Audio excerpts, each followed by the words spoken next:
Welcome to the Aced It podcast, where we turn science into sense. This is the 14th season of Aced It, and we are so incredibly grateful that we are able to deliver rich scientific content to you in a usable and understandable way.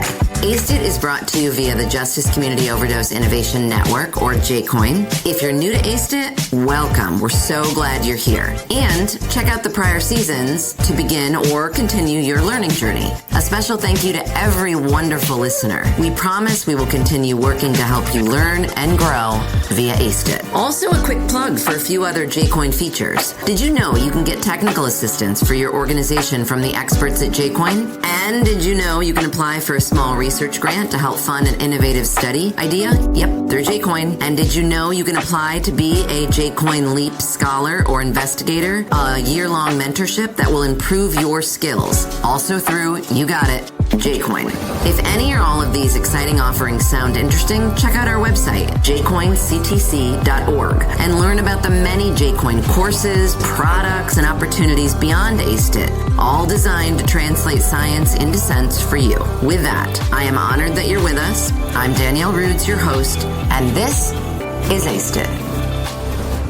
Welcome to the last episode, episode 10, of season 14 of the Aced It podcast, about the stories we tell about drugs and overdose.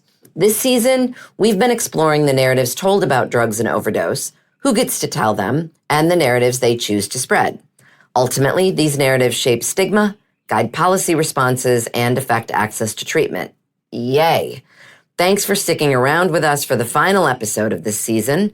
Today, we'll be shifting the focus to those who have first-hand experience with the overdose crisis, whose voices are often misunderstood, people who use drugs, or sometimes abbreviated PWUD, and the support groups they turn to or sometimes turn away from.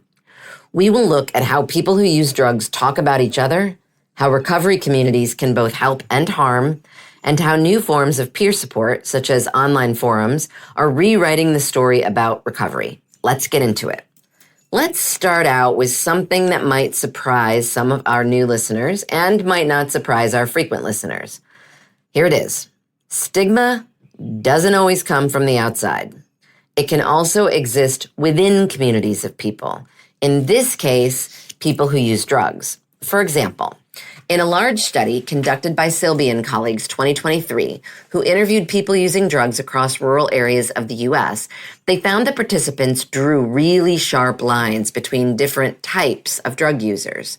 They grouped people by things like their drug of choice, how they used the drug, like smoking or injecting, how they got the drugs, their age, their gender, how their drug use started, and even what kind of recovery path they were on.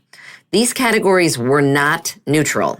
They were loaded with judgments about morality, self-control, recklessness, and whether someone was a quote-unquote real addict or, quote, not like those junkies, unquote.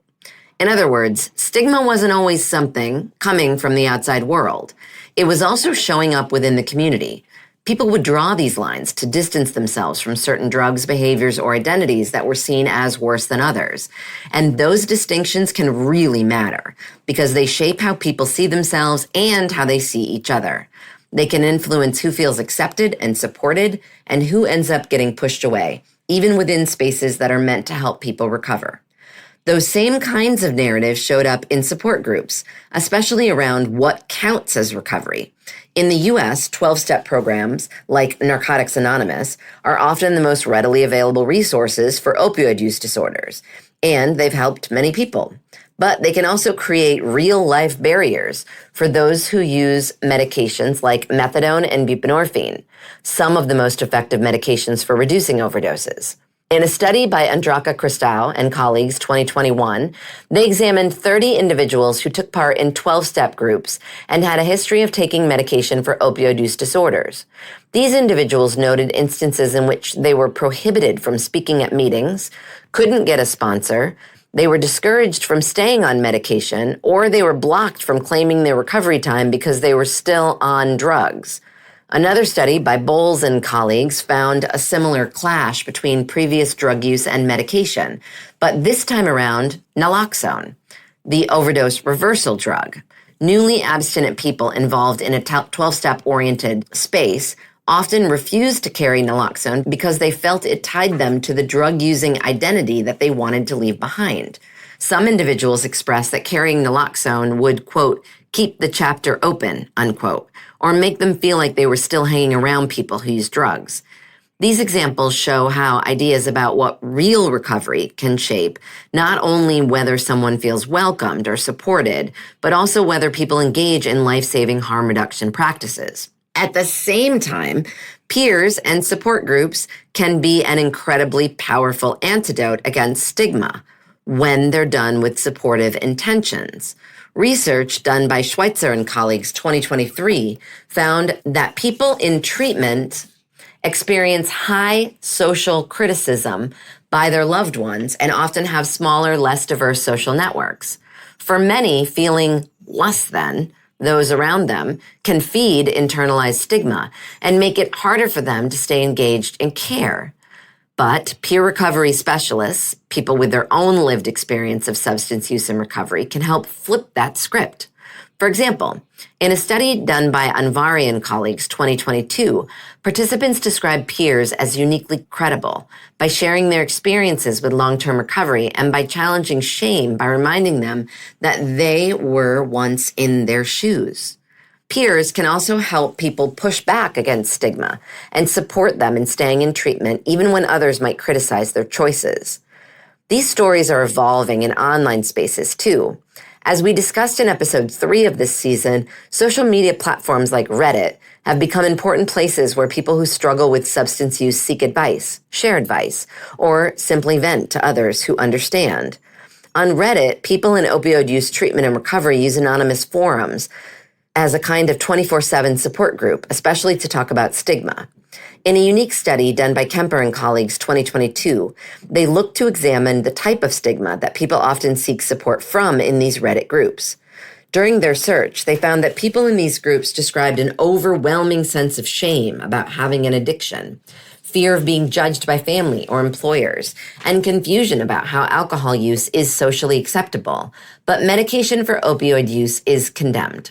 Many focus on what is described as quote-unquote intervention stigma, or the judgment and misinformation surrounding medication for opioid use disorder. Kempner and colleagues 2022 found that people often describe experiencing this stigma from the public, healthcare providers, workplaces, child protective services, and even abstinence-based self-help groups. Many people often go online to ask questions they feel they might not be comfortable asking anywhere else. These conversations aren't just about venting frustration. People are also sharing advice and helping each other figure out how to navigate these challenges. In many ways, these spaces start to function like informal recovery rooms, one where medication is accepted, harm reduction is normalized, and people can openly tell others about their lives without risk of losing their seat at the table. While we aren't suggesting this is the best way to navigate substance use recovery, the evidence doesn't suggest that, at least not yet. Online spaces can be an incredible tool if used alongside professional help. So, okay, what does all this mean for the stories we tell about drugs and overdose? Well, sometimes it's not just a matter of uninformed outsiders. It can live inside recovery rooms, within families, in online spaces, and even among people who use the substances themselves. But when done right, those same spaces can also be sites where people build relationships and support each other, despite struggled or lived experiences. As we close this season, remember, fixing the overdose crisis is not just about changing policies or prescribers. It is about changing the ways that we talk about each other. Stay informed, stay considerate, and give grace. Thank you. Thank you so much for listening to the ACE-IT podcast. We love hearing from you, so if you have comments, topics to suggest, or some science you'd like us to cover in a future season, please write to me, Danielle Rudes at Sam Houston State University. My email is drudes@shsu.edu. And of course, thank you to the Justice Community Overdose Innovation Network, JCOIN's Coordination and Translation Center, funded by the National Institute on Drug Abuse, housed at George Mason University, where this podcast originated. Thank you to our fabulous scriptwriter team and also my fabulous doctoral students at Sam Houston State University, Bryce Kushmerik-McCune, Jalen Magana, and Alexa Mata. And a huge and a heartfelt thank you to the team at Slonky LLC for their wonderful podcast production as always. Tune in again soon for another episode of Aced It.